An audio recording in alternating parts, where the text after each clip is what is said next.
तो आज हम मेंसुरेशन 2D में टाइप 6 पढ़ेंगे, जिसमें हम पढ़ेंगे रोम्बस और पैरेललोग्राम। रोम्बस को कहते हैं समचतुर्भुज और पैरेललोग्राम को कहते हैं समांतर चतुर्भुज।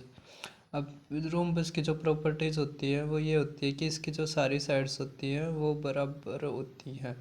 तो जो इसके ऊपर क्वेश्चन बनते हैं वो इसके एरिया के ऊपर बनते हैं, पेरीमीटर पूछ लेते हैं, साइड पूछ लेते हैं, और एक डायगोनल दे के दूसरा डायगोनल और दोनों डायगोनल दे के साइड पूछ लेते हैं।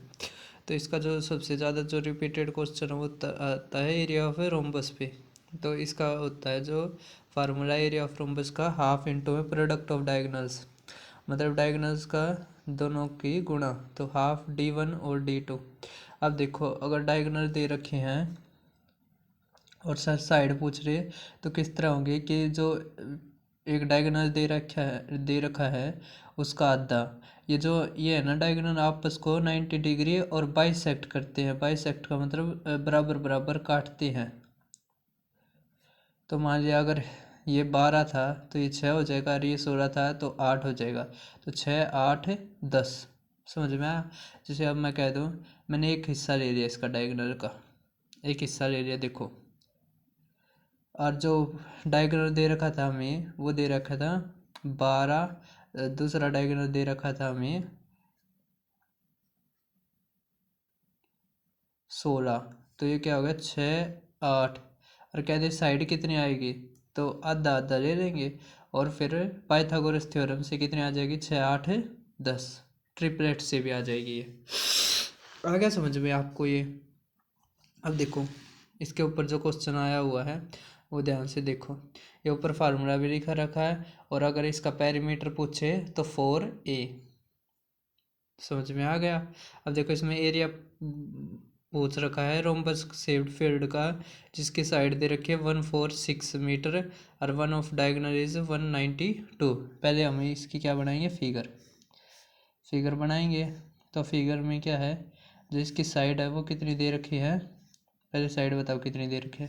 साइड दे रखी है इसकी 146, और जो इसका वो दे रखा है डायगोनल्स कितने दे रखे हैं, डायगोनल दे रखा 192, इसका आधा कितना होगा 96। मान लिया ये डायगोनल था। तो अब इसकी ये साइड निकालनी है, तो किस तरह निकालेंगे। अब देखो 96 ये निकालनी है, 146 देखो अभी 2 से भाग होगा, 2 सत्ते 2 3, 48 दूनी 96। तो अब देखोगे आप, चाहे तो आप पाइथागोरस से या ट्रिपलेट भी बनता ही है, 48 55 73, तो ये दुगुना था ना, ये भी दुगुना था इसका, तो इसका भी दुगुना कर देंगे, कितना आ जाएगा 110। समझ में आ गया।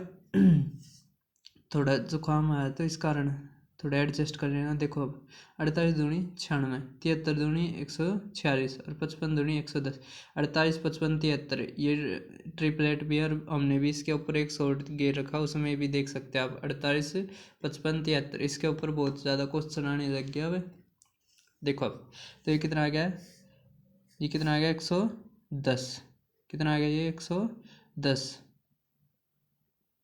तो इसका 110 है, तो ये पूरा कितना आ गया 220। D2 कितना आ गया 220, और D1 कितना था, D1 था 192। अब क्या निकालना हमने, एरिया। तो एरिया क्या होता है, हाफ इंटू में D1 D2, तो हाफ इंटू 192 इंटू 220 से काटेंगे तो जीरो, तो इसी तरह 192, तो कितना आ गया 2 9 और 2 11, और 1 10 और 1 11 और 1 2, तो इतने मीटर का स्केयर।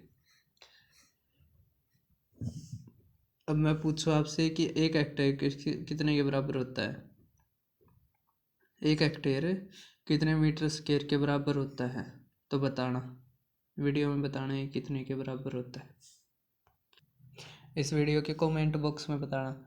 अब देखो sum of squares of the sides of a rhombus is 900 metre square, तो what is the side of the rhombus. तो हमें किसी क्या बतानी है, इसकी साइड बतानी है। सवाल समझ में आ गया। Sum of squares of radius sides of a rhombus, मतलब सम ऑफ साइड्स। तो अगर आपको सीधा पता होता तो आप क्या लिख देते, 4a², क्योंकि इसमें सारी साइड बराबर होती है, और 900। अब ये 4 यहाँ पर आ जाएगा तो ए किसके बराबर हो जाएगा, 30/2। ये तो पता होगा ना, ये 30 का स्क्वायर होता है, 4 2 का, तो कितना आ गया तो कितना आ गया हमारा साइड 15। और यही पूछा था। देखो अभी ए सी एच एस एल में आया हुआ था 2022 में। अब देखो अगला सवाल।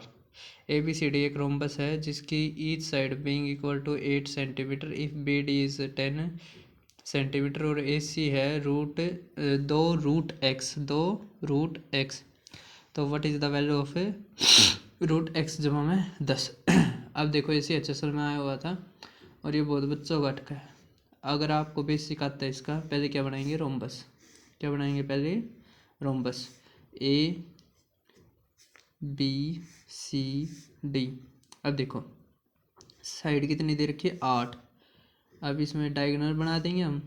तो एक डायगोनल तो दे रखा है हमें, कितना दे रखा है, एक डायगोनल दे रखा है जो बी डी है, बी डी कितना दे रखा है, 10 सेंटीमीटर। तो कितना हो गया, 5 हो गया ना। तो अब हमें ये डायगोनल निकालना है, तो क्या करेंगे, पाइथागोरस थ्योरम। तो 64 माइनस 25, ये तो पता होगा ना कि बेस का स्क्वायर प्लस परपेंडिकुलर का स्क्वायर इक्वल टू में हाइपोटेन्यूज का। तो हाइपोटेन्यूज के स्क्वायर में से अगर बेस का स्क्वायर निकाल दें घटा देंगे तो किसका आ जाएगा, परपेंडिकुलर का स्क्वायर। तो कितना आ गया, 9 और यहाँ से 3, तो √39 आ गया ना। अब ये कितना आ गया, √39, और नीचे वाला भी √39। तो हमारा ए सी कितना आ गया, 2√39। अब देखो ए सी अंदर क्या दे रखा है, एक्स। तो x किसके बराबर आ गया, 39 के। अब इसमें x की वैल्यू रख देंगे, कितना आ गया, 49 का रूट कितने के बराबर होता है, 7 सेंटीमीटर। अब इससे अगर आगे हम पढ़ेंगे पैरेललोग्राम के वैसे तो क्वेश्चन कम ही आते हैं और एक ही आता है इसके ऊपर, बस एरिया ऑफ पैरेललोग्राम निकालना आता है। तो क्या होता है इसका फार्मूला, बेस इंटू हाइट। ये बेस है और ये है हाइट।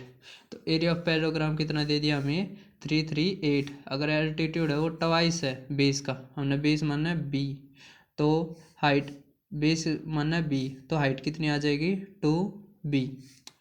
तो अब इसका जो फार्मूला होता है 2 इंटू बी का स्क्वायर हो जाएगा इक्वल टू में 338। अब 2 से काटेंगे, 2 एकम 2, 2 छिक 12, 2 निम 18, तो बी कितना आया, 13।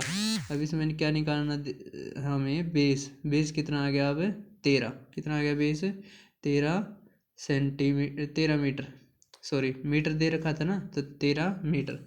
अब इसमें हमारे जो ये टाइप थे उसमें हमने 2 चीज़ पढ़ी, एक रोम्बस और एक पैरेललोग्राम।